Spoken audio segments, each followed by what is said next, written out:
ఇల్లు కట్టుకునే ముందు అగ్రీమెంట్ చాలా అవసరం. ఎందుకంటే ఓనర్‌కి, కాంట్రాక్టర్‌కి మధ్య గొడవలు రాకుండా ఉండడానికి. ఇంకా ఇంటి క్వాలిటీ అనేది తగ్గకుండా ఉండడానికి. ముందుగా మంచి కాంట్రాక్టర్‌ని ఎంచుకోవాలి. దానికోసం ఇద్దరు, ముగ్గురు కాంట్రాక్టర్‌ని పిలిపించి వాళ్ళు ముందుగా కట్టిన ప్రాజెక్ట్స్ మరియు ఓనర్స్ దగ్గరికెళ్లి ఫీడ్‌బ్యాక్ తెలుసుకోండి. ఈ ముగ్గురిలో ఎవరైతే మంచి ఫీడ్‌బ్యాక్ వచ్చిందో వాళ్ళనే ఎంచుకోండి. ముందుగా ఈ అగ్రీమెంట్ అనేది వైట్ పేపర్ మీద అయితే అస్సలు రాయొద్దు. ఎందుకంటే ఇది ఎటువంటి ఆధారం కూడా చెల్లదు. తర్వాత ప్రామిసరీ నోట్. ఈ ప్రామిసరీ నోట్ అనేది అప్పు తీసుకున్న వాడికి ఇచ్చిన వాడికే తప్ప ఈ ఇంటి కాంట్రాక్టింగ్ మాత్రం సరిపోదు. మూడోది రూ. 100 బాండ్. ఈ రూ. 100 బాండ్ అయితే చాలా మంచిది. ఎందుకంటే ఇది గవర్నమెంట్‌తో గుర్తింపబడింది కాబట్టి ఏ ఇష్యూ వచ్చినా సరే ఇది మంచి ఆధారంగా పనికొస్తుంది. నేను ఒక అగ్రీమెంట్ పేపర్ అనేది ఎగ్జాంపుల్‌గా తెచ్చాను. ఈ అగ్రీమెంట్‌లో ఎలా రాసుకున్నారో చూద్దాం. ముందుగా హెడ్డింగ్ గృహ నిర్మాణ ఒప్పంద పత్రం కన్‌స్ట్రక్షన్ అగ్రీమెంట్ తేదీ ఇక్కడ రాయండి. ఇక్కడ ఒకటో పార్టీ యజమాని, రెండో పార్టీ కాంట్రాక్టర్ అంటే నేను, వీళ్ళిద్దరి అడ్రస్ ఇక్కడ మెన్షన్ చేయండి. తర్వాత స్థలం వివరాలు అంటే మీరు ఇల్లు ఎక్కడ కట్టుకుంటారో దాని అడ్రస్, ఎన్ని చదరపు గజాలు కూడా మెన్షన్ చేయండి. తర్వాత నిర్మాణం మొత్తం విలువ అంటే కాంట్రాక్ట్‌కి మనం ఎంత డబ్బులు అయితే కాంట్రాక్ట్‌కి ఇచ్చామో అది మెన్షన్ చేయండి. అడ్వాన్స్‌గా కూడా ఎంత ఇచ్చామో కూడా మెన్షన్ చేయండి ఇక్కడ. తర్వాత చెల్లింపు విధానం అంటే మిగతా డబ్బులు ఏ లెవెల్‌లో ఇవ్వాలో మొత్తం క్లియర్‌గా మెన్షన్ చేసింది. బేస్మెంట్ లెవెల్, లెంటర్ లెవెల్ ఇలాగా.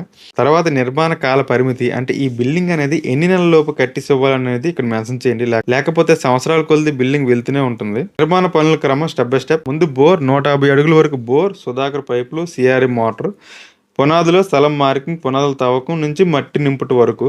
కాలం మరియు బీమ్స్ మొత్తం 12 కాలమ్స్, 9x15 అంగుళాలు. దాంట్లో 8 రాడ్లు, 16mm 4 కార్నర్లు, 12mm 4 మధ్య. మ్యాట్ ఫౌండేషన్లో 10mm రాడ్లు, బీమ్స్లో 12mm రాడ్లు యూజ్ చేయట్లా. గోడల నిర్మాణం KCP cement, Simhadri steel, red bricks, Srikakulam white ఇసుక. బయట గోడలు 9 అంగుళాలు, లోపల గోడలు పార్టీషన్ గోడలు 4 అంగుళాలు. 6వ దశ ఎలక్ట్రికల్ మరియు ప్లంబింగ్ పనులు, గోల్డ్ మెల్ స్విచ్లు, వైర్లు, సుధాకర్ మరియు వార్టెక్ ప్లంబింగ్ మరియు శానిటరీ పైపులకి. తర్వాత టైల్స్ పనులు, హాల్, డైనింగ్ బెడ్రూమ్లకి 2x2 లేదా 2x4 టైల్స్, బాక్స్ ధర 600 నుంచి 700 రూపాయలు. బాత్రూమ్ టైల్స్ వచ్చేసి 200 రూపాయల నుంచి 300 రూపాయలు. మెట్లు, పార్క్ మరియు కాంపౌండ్ ఏరియా 1x1 టైల్స్. 8వ దశ fall ceiling, Tata channel, Saint Gobain సీట్లు. హాల్ మరియు 2 బెడ్రూమ్లకి సీలింగ్ చేయమని ఇక్కడ మెన్షన్ చేసింది. 9వ దశ పెయింటింగ్, లోపల బిర్లా పుట్టి 2 కోటింగ్లు, ఏషియన్ పెయింట్స్లో quality, royal, luxury, emulsion.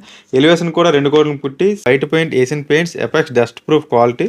Cement మరియు ఇసుక నిష్పత్తి, ఇటుక కట్టు వరకు పనికి ఒక బస్తా సిమెంట్కి 12 గంపల ఇసుక, ప్లాస్టింగ్కి ఒక బస్తా సిమెంట్కి 10 గంపల ఇసుక, కాంక్రీట్కి ఒక బస్తా సిమెంట్కి 5 గంపల ఇసుక. ఇది మెటీరియల్ షెడ్యూల్ అంటే ఇంటికి ఏ మెటీరియల్ వాడుతున్నాం అనేది ఇక్కడ మెన్షన్ చేశారు. Cement KCP, steel Simhadri steel, ఇటుకలు రెడ్ బ్రిక్స్, ఇసుక శ్రీకాకుళం వైట్ ఇసుక, వైరింగ్ మరియు స్విచ్లు గోల్డ్ మెల్, పైపులు సుధాకర్ లేదా వారటెక్, motor CRI, paints Asian Paints, putty Birla putty, fall ceiling Saint Gobain company. తర్వాత కిచెన్ పనులు, గ్రానైట్ ప్లాట్ఫామ్, ఎస్ఎస్ సింక్, గోడలకు 3 అడుగులు ఎత్తు వరకు టైల్స్. తర్వాత బాత్రూమ్ పనులు, 2 బాత్రూమ్లు